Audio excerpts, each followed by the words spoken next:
الحمدللہ رب العالمین والعاقبۃ للمتقین والصلاۃ والسلام علی سید الانبیاء والمرسلین وعلی آلہ واصحابہ اجمعین اما بعد فاعوذ باللہ من الشیطان الرجیم بسم اللہ الرحمن الرحیم وَإِذَا أَنْعَمْنَا عَلَى الْإِنسَانِ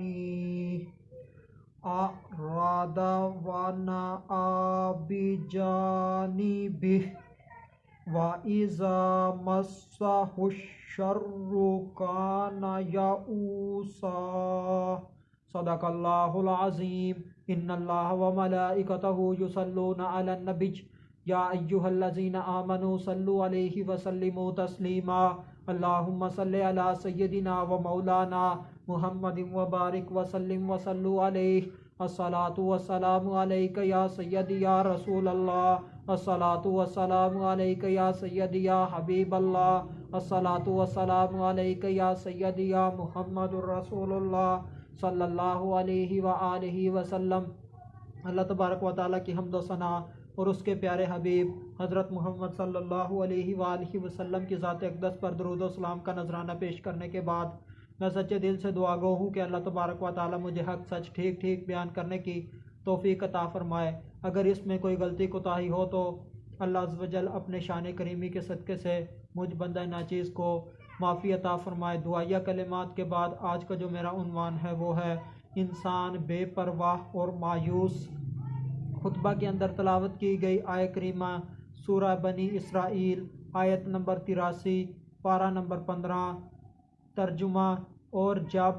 ہم انسان پر احسان کرتے ہیں تو وہ منہ پھیر لیتا ہے اور اس طرف اور اپنی طرف سے دور ہٹ جاتا ہے، اور جب اسے برائی پہنچتی ہے تو وہ مایوس ہو جاتا ہے۔ خطبہ کے اندر تلاوت کی گئی آیہ کریمہ کے اندر اللہ عز و جل نے انسان کا ذکر کیا ہے۔ اس انسان سے مراد کافر ہے۔ اللہ عز و جل نے کافر کی دو خصلتوں کو بیان کیا ہے۔ پہلی خصلت یہ ہے کہ جب اللہ عز و جل اسے عطا کرتے ہیں تو وہ اللہ عز و جل سے منہ موڑ لیتا ہے اور تکبر کرتا ہے، اور جب اسے محروم کرتے ہیں، اس پر تنگی آ جاتی ہے تو وہ اللہ عز و جل کی ذات سے مایوس ہو جاتا ہے۔ اللہ عز و جل اپنے بندوں کو چاہے وہ مسلمان ہو یا کافر ہو پیدا فرماتے ہیں، اس کے بعد اسے کھانے کے لیے دیتے ہیں، پینے کے لیے دیتے ہیں، پہننے کے لیے دیتے ہیں، محبت کرنے والے ماں باپ اور دیگر رشتہ دار دیتے ہیں، اسے بڑا کرتے ہیں، اسے عزت دیتے ہیں، اسے خوشیاں دیتے ہیں، المختصر اسے دنیاوی ضروریات ساری کی ساری فراہم کی جاتی ہیں، اس کا خیال رکھا جاتا ہے، اور وہ اس کے صلے میں اللہ عز و جل کا ذکر نہیں کرتا، اللہ عز و جل کی طرف لو نہیں لگاتا، اللہ عز و جل کی بندگی نہیں کرتا، اللہ عز و جل سے غافل ہو جاتا ہے، اللہ عز و جل کی نعمتوں کا شکریہ ادا نہیں کرتا، اللہ عز و جل سے دعا نہیں کرتا، لو نہیں لگاتا، تو اللہ عز و جل سے لاپرواہ ہو جاتا ہے، اللہ سے ڈرتا نہیں ہے، تکبر کرتا ہے، اور یہ انسان اپنے آپ کو کچھ سمجھ بیٹھتا ہے اور میں کرتا ہے، میں یہ کر لوں گا، میں یہ کر سکتا ہوں، میں یہ کروں گا یا میں یہ کر کے دکھاؤں گا، ایسی اس کی حالت ہوتی ہے۔ اور جب یہی انسان یہی کافر کو اللہ عز و جل تنگی سے آزماتے ہیں، اس کے اوپر بھوک آ جاتی ہے، غربت آ جاتی ہے، افلاس آ جاتی ہے، مصیبت، تنگی، پریشانی، بیماری آ جاتی ہے، نقصان آ جاتا ہے، تو یہ بندہ اللہ عز و جل سے لو لگاتا ہے، اللہ عز و جل کی طرف راغب ہو جاتا ہے، اللہ عز و جل سے لمبی لمبی دعائیں کرتا ہے، اور جب یہ دعائیں قبول نہیں ہوتی تو یہ بندہ مایوس ہو جاتا ہے، اللہ عز و جل کی ذات سے سخت مایوس ہو جاتا ہے، اور اس قسم کے جملے ادا کرتا ہے کہ اللہ عز و جل تو میری سنتے ہی نہیں، پتہ نہیں اس مصیبت میں میری کہیں جان ہی نہ چلی جائے، پتہ نہیں یہ مصیبت جائے گی بھی کہ نہیں جائے گی، اس طرح کے وہ جملے کہتا ہے۔ یاد رہے کہ جب کفار کے اوپر سخت آزمائش آ جاتی، پریشانی آ جاتی، تو وہ اللہ عز و جل سے ہی لو لگاتے، اللہ عز و جل سے ہی اس کے ٹل جانے کی دعا کرتے، خالص اللہ عز و جل کا ذکر کرتے۔ جیسے کہ ان کے اوپر کوئی سخت قحط آ جاتا، یا پھر وہ سمندری سفر میں ہوتے، کشتیاں الٹنے والی ہوتی، وہ ڈوبنے والے ہوتے، تو اس حالت میں وہ بتوں کو پھینک دیتے تھے اور اللہ عز و جل ہی سے خالص دعا کرتے تھے، اللہ عز و جل ہی کے اوپر پکا بھروسہ کرتے تھے۔ تو کافر کی اس حالت کو بتا کر مسلمانوں کو سمجھایا گیا ہے کہ وہ کفار کی طرح کا طرز عمل نہ اپنائیں، بلکہ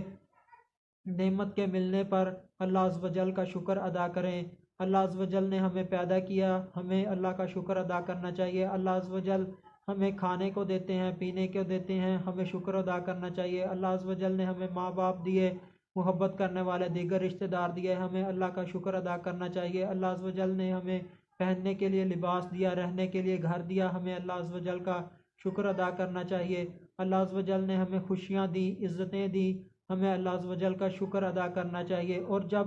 بندہ مومن کے اوپر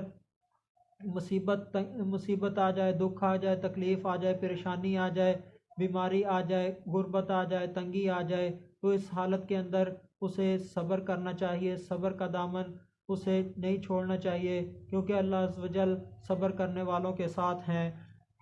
اور اللہ عز و جل سے اس تنگی کی حالت میں دعائیں مانگے، اللہ عز و جل سے ہی لو لگائے، اور جب کسی وجہ سے اس کی دعا قبول نہ ہو رہی ہو تو وہ اللہ عز و جل کی ذات سے مایوس نہ ہو جائے، بلکہ اللہ عز و جل کی ذات پر ہی پکا بھروسہ کرے، اللہ عز و جل سے ہی امیدیں لگائے رہے۔ تو اس طرح کی مسلمان کی صورتحال ہونی چاہیے۔ اس آیت سے یہ بھی پتہ چلا کہ آرام اور راحت کے وقت اللہ عز و جل کو بھول جانا اور تنگی اور پریشانی کی حالت میں اللہ عز و جل سے